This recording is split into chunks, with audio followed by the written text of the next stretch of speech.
আসসালামু আলাইকুম। আশা করি আপনারা সবাই ভালো আছেন। এদিকে আলহামদুলিল্লাহ আল্লাহর রহমতে আমরাও ভালো আছি। আজকে আমি ছোট ছোট মিষ্টি বানানোর ভিডিও নিয়ে আসলাম। আমি কিভাবে ছোট ছোট মিষ্টি বানাই আপনারা পুরো ভিডিওটা দেখুন, আশা করি আপনাদের ভালো লাগবে। এখানে 2 কেজি দুধের ছানা মানে গ্রাম থেকে আনা হয়েছিল। 2 কেজি দুধ ফ্রিজে রাখা হয়েছিল। ফ্রিজ থেকে বের করে আমি দুধটা গরম করে ছানা বের করে নিলাম। মাশাআল্লাহ দেখুন ছানাটা কিন্তু একটু জাল বেশি হয়েছিল, ছানাটা একটু শক্ত হয়েছে। দুধ জাল দিয়ে ছানাটা বের করা ভিডিওটা তোলা হয়নি। ছানাটার মধ্যে দিয়ে দিলাম একটা জিরুকেল, ছানাটা একটু মিষ্টি হওয়ার জন্য।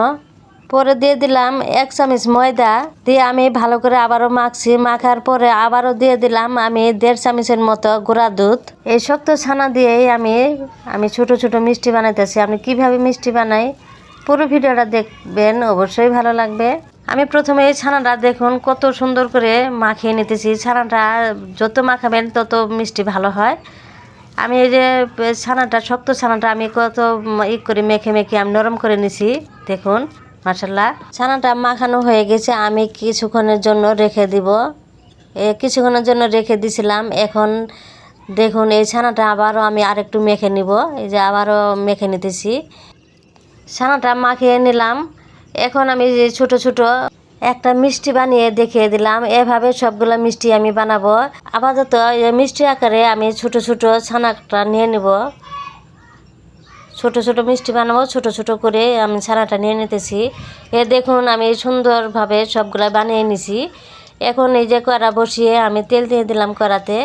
একটা দিয়ে দেখলাম যে দেখি কেমন হয়েছে। যদি মিষ্টি ভালো না হয় তাহলে ভেঙে যাবে, মানে যদি ছানাটা ভালো না হয় তাহলে ভেঙে যাইতো।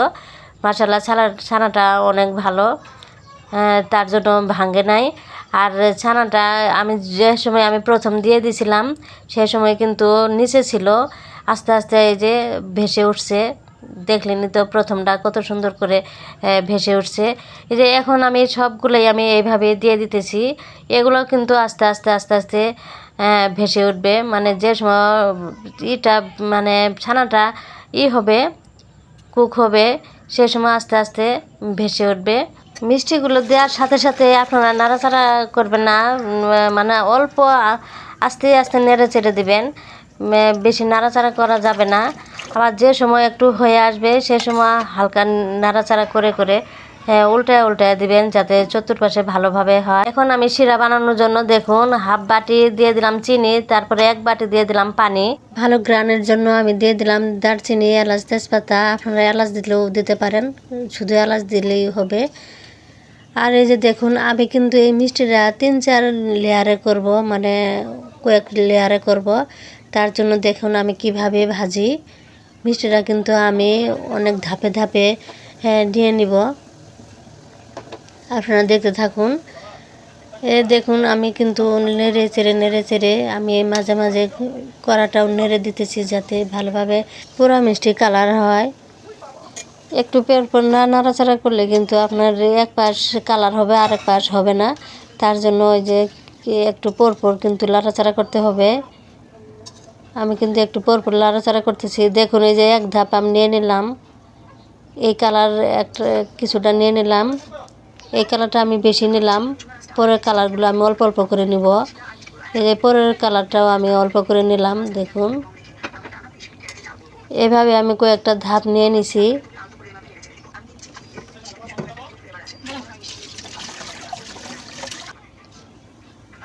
এই যে এখনও কিছুটা নিয়ে নিলাম। এই মুহূর্তে কিন্তু বেশি একটা ভাজা লাগতেছে না, অল্পতেই কালার আসতেছে। এভাবে আমি কয়েকটা ধাপ নিয়ে নিছি। এখনও কিছুটা নিয়ে নিলাম।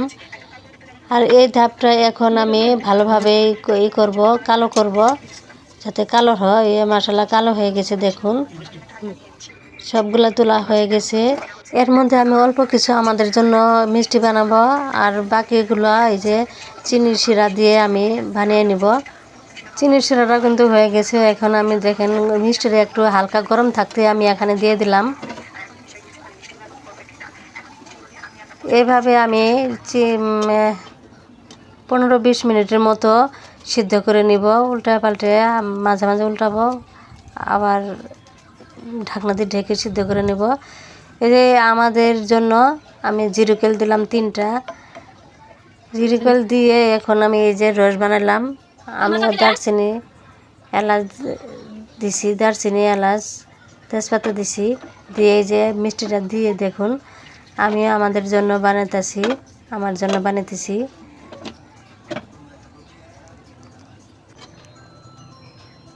আমি কিন্তু অল্প আগুনে এই যে করে নিতেছি, দেখুন কতটা সুন্দর হয়েছে, টপটপা হয়েছে। এখনই এই যে আমারটাও এইদিকে আমারটাও হয়ে গেছে মাশাআল্লাহ, সবগুলাই হয়ে গেছে। এখন আমি সবগুলো নামিয়ে ফেলবো। মাশাআল্লাহ দেখুন কত সুন্দর হয়েছে, মিষ্টিটা অনেক সুন্দর হয়েছে।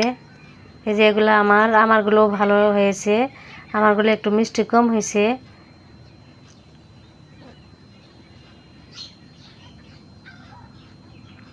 মাশাআল্লাহ দেখুন একবারে তুলতুলে হয়েছে, রসালো হয়েছে, অনেক রস, চাপ দেওয়ার সাথে অনেক রস পড়বে। এই যে দেখুন ভিতরটাও দেখুন কত সুন্দর, মাশাআল্লাহ অনেক সুন্দর হয়েছে। আমি এবারই ফার্স্ট টাইম আমি এই মিষ্টি বানালাম, তবু অনেক সুন্দর হয়েছে। আমি ফ্রিজে রাখার আগেই আপনাদের দেখিয়ে দিলাম। মাশাআল্লাহ দেখুন আরও ফ্রিজে রাখলে আরও সুন্দর হবে, মানে আরও রস খাবে। তো ভিডিওটা আজকের মতো এখানেই শেষ করলাম। সবাই ভালো থাকবেন। আল্লাহ হাফিজ। আসসালামু আলাইকুম।